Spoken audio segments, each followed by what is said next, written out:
வணக்கம் மக்களே. இந்த காலிஃப்ளவர் பரோட்டா சாதாரண பரோட்டா இல்லைங்க.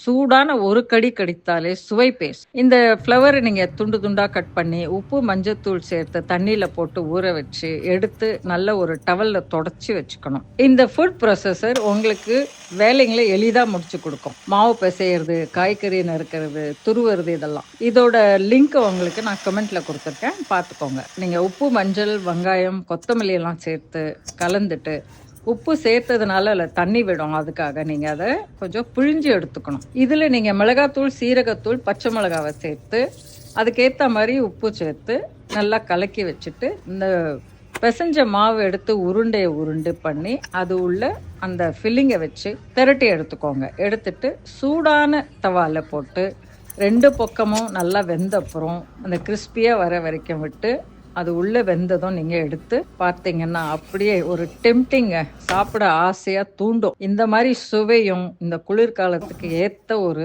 காலிஃப்ளவர் பரோட்டா. காம்பினேஷன் என்னன்னா தயிர் பச்சடியும் ஊறுகாயோட வச்சு கொடுக்கலாம். சுவையான ஒரு காம்பினேஷன் இது. நீங்கள் கட்டாயம் செஞ்சு பார்த்துட்டு எப்படி வந்துச்சுன்னு சொல்லுங்க. நன்றி மக்களே.